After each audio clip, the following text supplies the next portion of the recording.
የሩሲያ ጦር ብረትን እንደጋለ ነው በሚል መርህ ተጉዞ በርካታ ድሎችን ማስመዝገቡን ቀጥሏል። ወታደራዊ ትንቅንቁና ፍልሚያውም ጋብ ሲል አልታየም።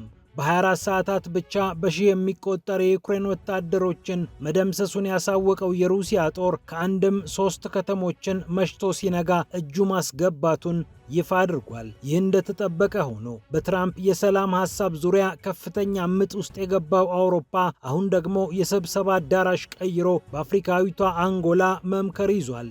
ከጆሃንስበርግ እስከ ሉዋንዳ የተደረጉት ስብሰባዎች አልበቃ ብለው የአውሮፓ መሪዎች ትራምፕን ለማናገር ወደ ዋሽንግተን ማምራታቸውም ታውቋል። በሌላ በኩል የመካከለኛው ምስራቅ ትኩሳትም ዳግም ተነስቶበታል። የአሜሪካና የእስራኤል የደህንነት መዋቅር የኢራኑን መንፈሳዊ መሪ አያቶላ ሆሜኒን ለመግደል እንዳሴሩ ደርሰንበታል ሲሉ የኢራን የደህንነት ሚኒስትር መናገራቸው መነጋገሪያ ሆኗል። እንዲሁም እስራኤል ወሳኙን የሂዝቦላህ መሪ መግደሏን ተከትሎ ሂዝቦላህ ቀይ መስመሬ ተጥሷል እያለ ነው። ዳግም ሁለቱ ወገኖች ከባድ ፍልሚያ ውስጥ እንዳይገቡም እየተሰጋ ይገኛል። ለመሆኑ በእስራኤል ተገሏል የተባለው ሃይተም አሊ ታባታባይ ማን ነው? ለምንስ የእስራኤል ሚዲያዎች ለረጅም ዘመን ስለ እርሱ ሲያወሩ ኖሩ? አስገራሚውን ጉዞ እንመለከተዋለን። የእስራኤል ሚዲያዎች የሂዝቦላህ ሁለተኛው ሰው ነው ብለው የመሰከሩለት ይህ ሰው የሄደበት መንገድ ብዙዎችን ያስገርማል። ፒያሳ ኔትወርክን ስትከታተሉ ሁሉንም በጥልቀት ታገኛላችሁ። ፒያሳ ኔትወርክን ሰብስክራይብ፣ ላይክ እና ሼር በማድረግ የተአማኒ የጥልቅና የፈጣን ዘገባዎች ቤተሰብ ሁኑ ስንል በአክብሮት ጋብዘናል። አሁን ወደ ጉዳዮቻችን አለፍን።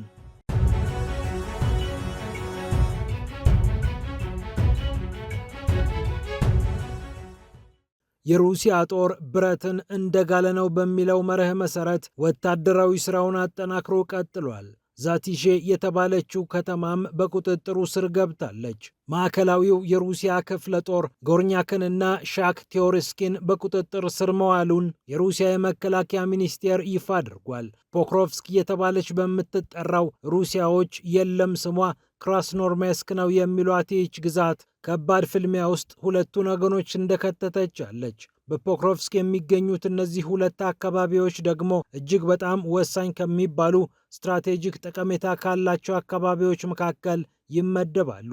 የዩክሬን ጦር በ24 ሰዓታት ውስጥ 1340 ወታደሮች ተደምስሶበታል ያለው የሩሲያ ጦር በ24 ሰዓታት ውስጥ የተገኙት ድሎች አበረታች እንደሆኑ አሳውቋል። በ24 ሰዓታት ብቻ በዛፖሪዥያ የምትገኘው ዛቲሼ በሩሲያ እጅ ገብታለች ይላል ሪፖርቱ። ምስራቅ ክፍለ ጦር እየተባለ የሚጠራው የጦር ክፍል ነው ዛቲሼን ከዛፖሪዥያ ቆርሶ ወደ ሩሲያ ግዛትነት የቀየራት። ማዕከላዊ እየተባለ የሚጠራው የሩሲያ ክፍለ ጦር በበኩሉ ጎርኛክንና ሻክቶሪስኪን በቁጥጥር ስር አውሏል። በዶኔስክ የሚገኙት እነዚህ አካባቢዎች እንዲሁ በቁልፍነታቸው የሚነገርላቸው ናቸው። ከእሁድ ጀምሮ በተደረጉ ፍልሚያዎች 82ኛውና 95ኛው የዩክሬን አየር ወለድ ብርጌድ እንዲሁም 425ኛው ሬጅመንት በከፍተኛ ደረጃ መመታቱ ሲነገር ቆይቷል። አሜሪካ ሰራሽ ብረት ለበሶችን ጨምሮ በደርዘን የሚቆጠሩ የዩክሬን ወታደሮች ከዩክሬን ሀብትና ንብረትነት እንደተቀነሱም እየተነገረ ይገኛል። ባለፉት 24 ሰዓታት ብቻ 148 ህንፃዎች የሚገኙባቸውን አካባቢዎች ዶኔስክ ከምትገኘው ዲሜትሮቭ ማጽዳቷን ያሳወቀችው ሞስኮ በመቶዎች የሚቆጠሩ ወታደሮችን በጥቅል ውጊያ ከዩክሬን እንደደመሰሰች አሳውቃለች። በአጠቃላይ የዩክሬን ጦር በ24 ሰዓታት ብቻ 1340 ወታደር እንደሞተበት ነው ሞስኮ ያሳወቀችው። ጦርነቱ ከተጀመረ አንስቶ የዩክሬን ጦር 668 የጦር አውሮፕላኖችን እንዳጣ የሩሲያ ጦር ያቀረበው ሪፖርት ያመላክታል። 283 ሄሊኮፕተሮችን፣ 98,000 እና ከዛ በላይ የሚሆኑ ድሮኖችን፣ 638 ከምድር ወደ አየር የሚወነጨፉ የሚሳኤል ስርዓቶችን፣ 26000 ታንኮችን፣ 1600 ብዝሃ ሮኬት ማስወንጨፊያዎችን፣ 31000 መድፎችና ሞርታሮች እንዲሁም 47000 ልዩ ልዩ የጦር ተሽከርካሪዎች ብረት ለበስን ጨምሮ እንዳወደመ የሩሲያ ጦር ይፋ አድርጓል።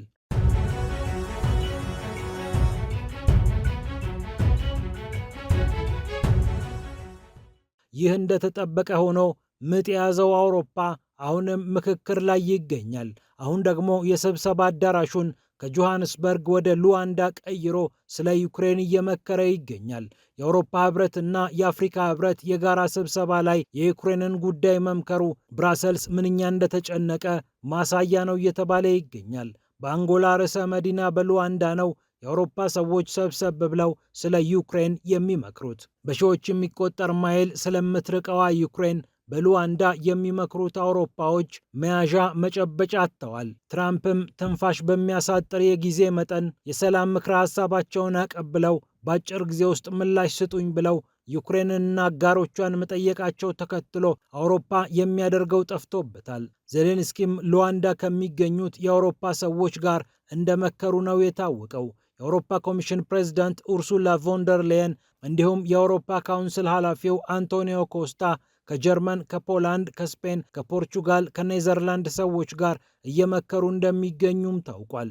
የዩክሬኑ ፕሬዝዳንት ቮሎዲሚር ዜሌንስኪም አውሮፓ ከኛ ጋር ከስር ከስሩ መምከሩ በጣም መልካም ነው ብለው በኤክስ ገጻቸው ላይ ጽፈዋል። የአሜሪካው ፕሬዝዳንት ዶናልድ ትራምፕ በበኩላቸው አሁን ላይ እንዲህ ብዬ መናገር አልችልም፣ ነገር ግን የሆነ ነገር የሚመጣ ይመስለኛል በማለት በሩሲያና በዩክሬን መካከል የተሻለ የሰላም መንፈስ ሊመጣ እንደሚችል ጥቆማ ሰጥተዋል። ይሁንና አንዳንድ የአሜሪካ ባለስልጣናት ትራምፕ ይህንን አድርጊ አታድርጊ የሚለውን ነገር በቀነ ገደብ ቢያስቀምጡም ዋናውን ዝርዝር በተመለከተ ግን ከእርሳቸው ይልቅ ሌሎች ባለስልጣኖቻቸው የበለጠ እጃቸውን ማስገባታቸውና ትራምፕም ሰላም የሚያመጣ እስከሆነ ድረስ ግፉበት እንዳሏቸው መገናኛ ብዙሃን እየዘገቡ ይገኛሉ። ዋሽንግተን ፖስት እንደዘገበው ኪየቭና ሞስኮ በሚያደርጉት ንግግር ትራምፕ ዋናው ሰላም ይምጣ እንጂ እንዴትም ብሎ ይምጣ፣ ስለዚህም የመረጣችሁትን መንገድ ምረጡ ብለው ለባለስልጣኖቻቸው ኃላፊነት እንደሰጡም ጭምር ነው የታወቀው። ስቲቭ ዊትኮፍ የአሜሪካው ፕሬዝዳንት ልዩ ልዑክ በዚህ ጉዳይ ላይ ወሳኝ ሚና መጫወታቸውም በድጋሚ እየተገለጸ ይገኛል። እንዲሁም የስዊዘርላንዱ ለቴምፕ ጋዜጣ እንደዘገበው የፊንላንዱ ፕሬዝዳንት አሌክሳንደር ስተብ እና የጣሊያኗ ጠቅላይ ሚኒስትር ጆርጂያ ሜሎኒ ሁሉም ነገር ይቅርብን ብለው ወደ ዋሽንግተን መሄዳቸውን አስፍሯል። ወደ ዋሽንግተን የሄዱት ደግሞ ከአሜሪካው ፕሬዝዳንት ዶናልድ ትራምፕ ጋር ሊመክሩ እንደሆነ ታውቋል። የፊንላንዱ ፕሬዝዳንት ከዶናልድ ትራምፕ ጋር በቅርብ ጊዜ ውስጥ ጠለቅ ያለ ወዳጅነት እንደፈጠሩና የትራምፕ አዲሱ ጓደኛ እንደተባሉም ዘገባው ጠቅሷል። ጆርጂያ ሜሎኒ የጣሊያኗ ጠቅላይ ሚኒስትርም በትራምፕ የምትደነቅ ቆንጆዋ ተብላ የምትንቆለጳጰስ ሴት ስለሆነች ምናልባት የዩክሬንን ጉዳይ ለመፍታት ቁልፍ ሰው ልትሆን ትችላለች ተብሎ ከፊንላንዱ ሰው ጋር ወደ ዋሽንግተን ስለማምራቷ ዘገባዎች ጠቁመዋል።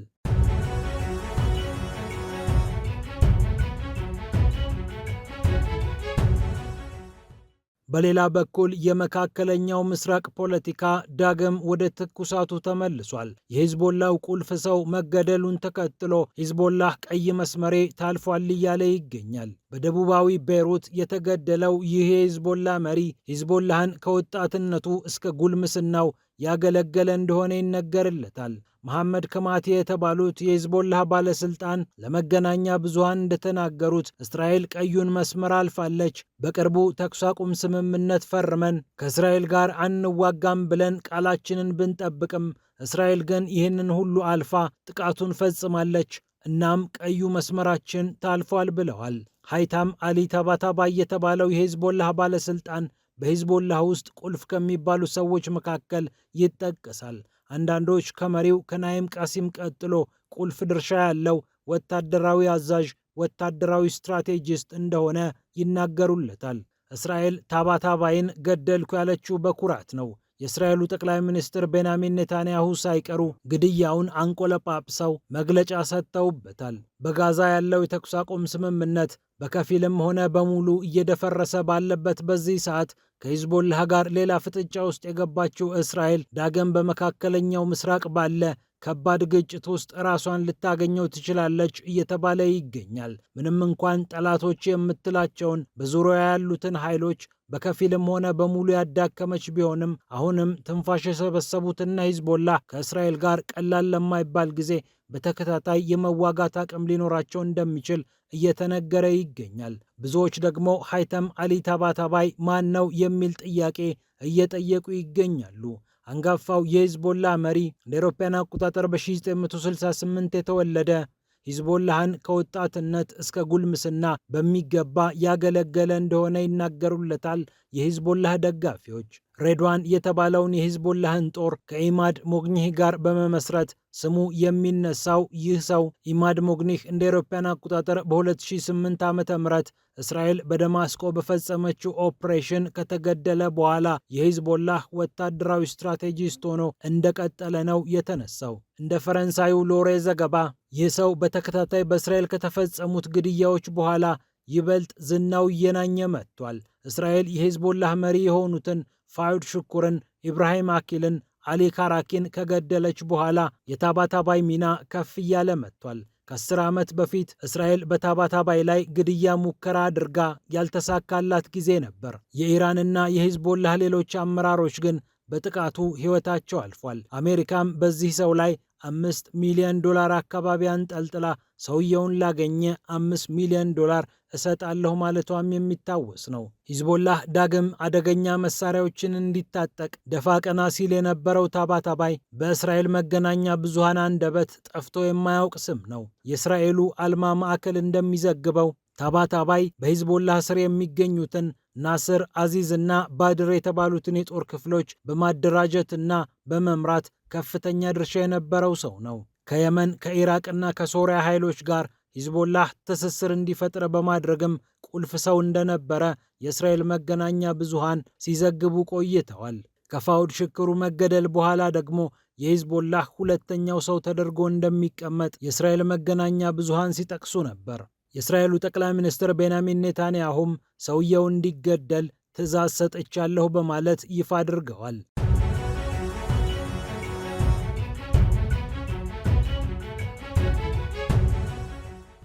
በሌላ በኩል የኢራኑ የደህንነት ሚኒስትር ያወጡት ሚስጥር እያነጋገረ ይገኛል።